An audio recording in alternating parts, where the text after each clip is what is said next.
Tungkong. Magluluto kami. Dito kami sa Maongshan. So, unang araw ng Chinese New Year, bumisita kami sa magulang ng aking amo. So, ayan, nakatasan akong pagbantay ng niluluto.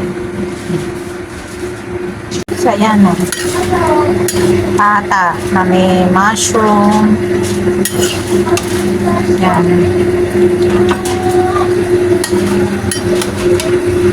Kaya, nagpapagpag ako marunong magluto ng Chinese food. Ato kayo ng aking kumpadre. Yan si Kungkung. Mabait yan si Kungkung. Wala kasi silang kasambahay. Kaya dalawang matanda lang silang magkasama dito sa bahay. Tapos may aso.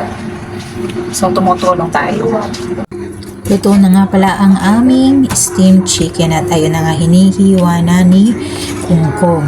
Nakapagawa na nga rin pala ako ng sausawan niya na gawa sa spring onion at ginger. Tapos nilagyan lang ng mantika. Paboritong paborito yan ng aking alagang maliit. Bukod nga pala dyan, meron din kaming yun nga niluluto ko kanina na pork knuckle na mayroong mushroom. Tapos meron ding shrimp, meron ding mga gulay, pero hindi ko na nakuhanan kasi hindi pa luto. Yan pa lang ang natatapos na lutuin, kaya kinuhanan ko na, 'di ba?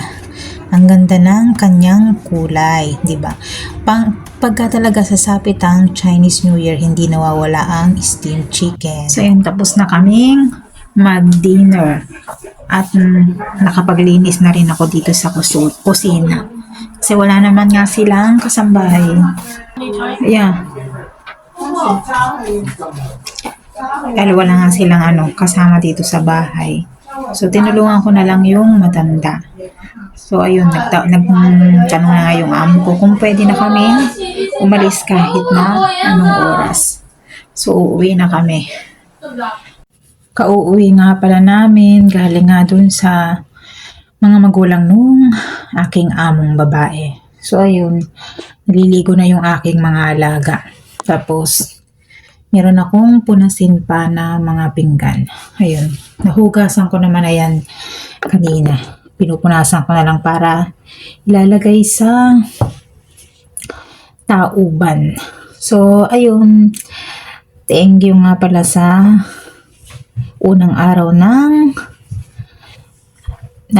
New Year ng mga incheck. Kahit paano nakatanggap tayo ng mga biyaya at blessing galing sa mga amo at sa aming mga pinuntahan.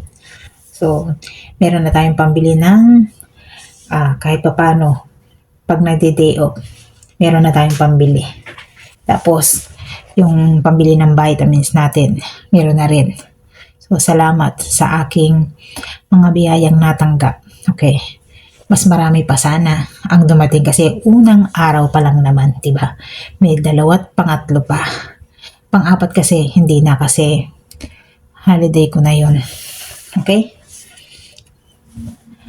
Hanggang dito na lang. Bye!